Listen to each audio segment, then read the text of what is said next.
Hello everyone, आप सभी का दिव्य दृष्टि क्लासेस में बहुत बहुत स्वागत है। मेरा नाम निशा राठौड़ है और हम यहाँ पे डेली लेकर आते हैं हमारी 10 मिनट सीरीज। और आपकी जो 10 मिनट सीरीज रहने वाली है ये पॉलिटिकल साइंस की 10 मिनट सीरीज रहेगी, जिसमें हमारे राजस्थान की जितनी भी भर्ती परीक्षाएं हैं, चाहे आपका सीईटी हो या फिर आपके टीचिंग एग्जाम्स हो, तो सभी एग्जाम के लिए पॉलिटिकल साइंस की 10 मिनट सीरीज आप सभी के क्विक रिविजन के लिए बहुत ज़्यादा इंपॉर्टेंट रहने वाली है।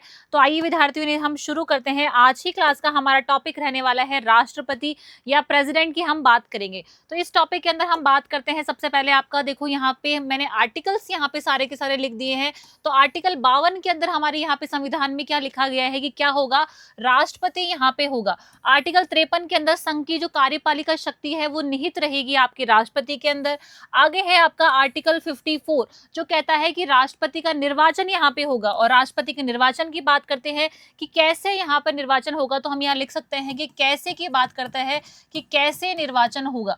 ठीक है, आर्टिकल 55 में है निर्वाचन की पद्धति की कौन यहाँ निर्वाचित करेगा। आगे है आर्टिकल 56 जहाँ पे कार्यकाल लिखा गया है। और आर्टिकल 57 के अंदर पुनर्निर्वाचन भी राष्ट्रपति का भारतीय संविधान के अनुसार हो सकता है, ये बात यहाँ पे की गई है। आर्टिकल 58 के अंदर आपकी योग्यताएं बताई गई है। आर्टिकल 59 में जो पद है उसकी शर्तें यहाँ पे बताई गई है। आर्टिकल 60 के अंदर आपका यहाँ पे शपथ, राष्ट्रपति की शपथ का पूरा विस्तार पूर्वक वर्णन किया गया है। और आर्टिकल 61 में राष्ट्रपति की महाभियोग की प्रक्रिया, मतलब पद से हटाने की जो प्रक्रिया है, महाभियोग की प्रक्रिया, इम्पीचमेंट प्रोसेस जो है वो यहाँ पे बताई गई है। आगे हम चले तो यहाँ पे देखो आपका, हम सबसे पहले समझते हैं वीटो। आपके जो राष्ट्रपति जी हैं उनके वीटो की शक्ति कहाँ है, आर्टिकल 111 के अंदर है। और वीटो में भी आपका निरपेक्ष वीटो को हम सबसे पहले पढ़ते हैं, जो एब्सोल्यूट वीटो है। देखो वीटो का मतलब क्या है कि किसी भी विधेयक को राष्ट्रपति क्या कर सकता है, मना कर सकता है।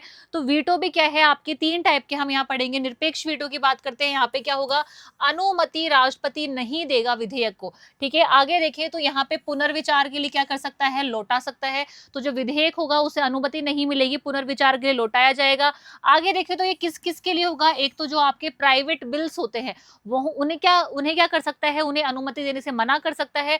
और आर्टिकल 200 के तहत आप सबको पता है कि जो राज्यपाल है वो क्या करता है, राष्ट्रपति के लिए, राष्ट्रपति के द्वारा, राज्यपाल के द्वारा क्या है, राष्ट्रपति की अनुमति के लिए यहाँ पे विधेयक रखे जाते हैं।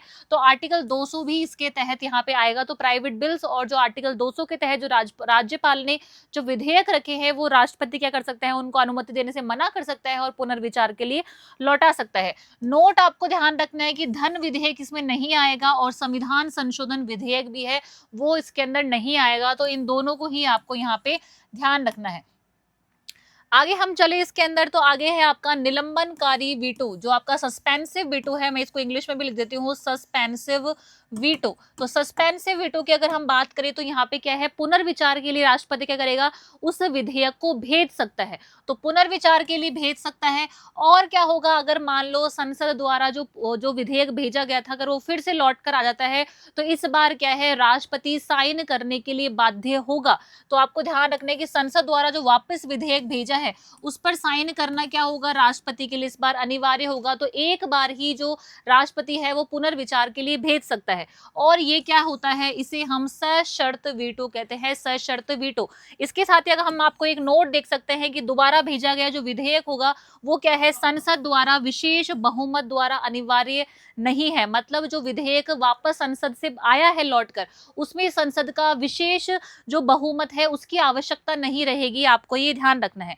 आगे हम चलते हैं, आगे है आपका पॉकेट वीटो। पॉकेट वीटो क्या होता है, पॉकेट वीटो होता है कि विधेयक, देखो राष्ट्रपति के पास में क्या है, विधेयक की जो अनुमति देने के लिए जो समय है, कोई संविधान में समय लिखित नहीं है कि कितने समय में जो है राष्ट्रपति विधेयक पे साइन करके देगा। ठीक है, तो यहाँ पे क्या है, मान लो राष्ट्रपति के पास कोई विधेयक आया, उसने ना तो साइन करके दिया ना ये मना किया, तो उसने क्या रख लिया, अपने पास में उसको रख लिया, अपने पॉकेट में रख लिया, अपनी जेब में रख लिया।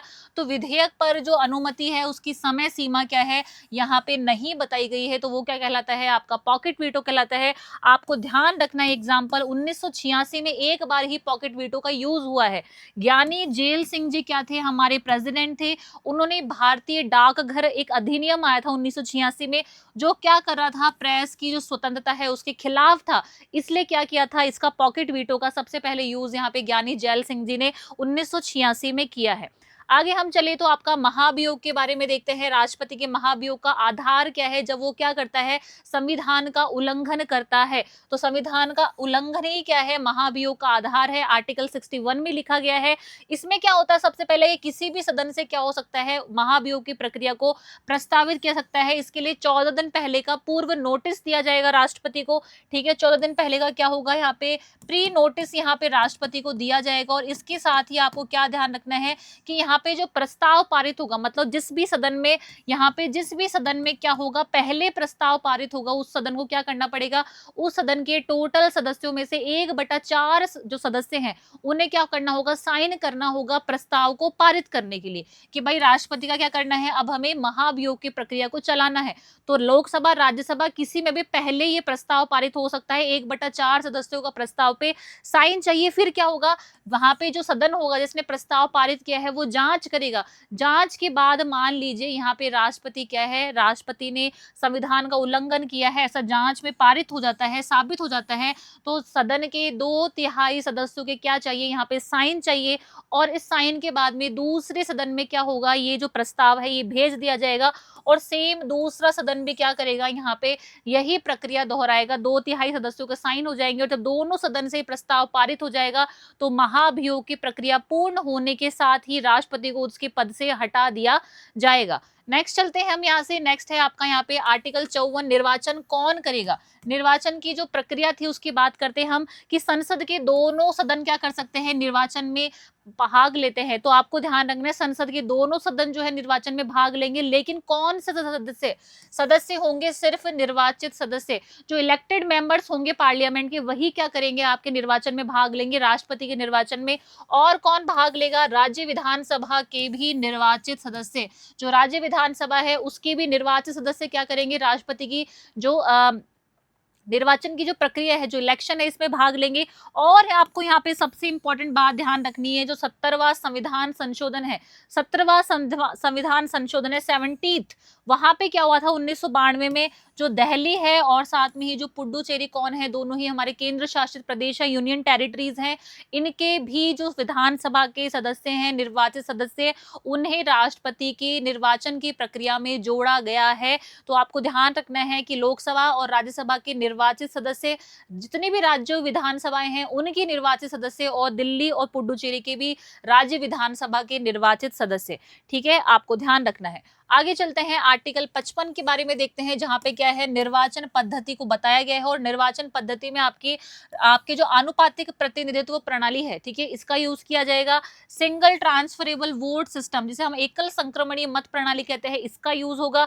और गुप्त मतदान भी यहाँ पे किया जाएगा। अब हम देखते हैं यहाँ पे वोट वैल्यू क्या है। आपका जो आर्टिकल 55 है उसमें जो मत मूल्य है, जितने भी आपके यहाँ पे एमएलए और एमपी यहाँ पे वोट देंगे, उनके मत मूल्य को भी गिनने का एक सूत्र है, एग्जाम में बहुत बार पूछा गया है, ध्यान रखना है। और ये ध्यान रखना है कि ये सूत्र है, ये सिर्फ 1971 की जो जनसंख्या थी भारत की, उसके अनुसार, उसके अनुपात में यहाँ पे ये सूत्र देखा जाएगा। तो सबसे पहले आपको जो एमएलए है, जो आपके मेंबर ऑफ लेजिस्लेटिव असेंबलीज होते हैं, उनका सूत्र देखते हैं हम यहाँ पे, कि राज्यसभा की कुल, जो राज्य है, जिस राज्य का एमएलए है वहां की जनसंख्या है, कुल जनसंख्या, और बटे में क्या आ जाएगा, राज्य विधानसभा के कुल निर्वाचित सदस्य, जितने निर्वाचित सदस्य है वो आ जाएंगे। और यहाँ पे मल्टीप्लाई में क्या आ जाएगा, आपका 1/1000 आ जाएगा। तो इससे क्या होगा, एमएलए का मत मूल्य यहाँ मिल जाएगा हमको।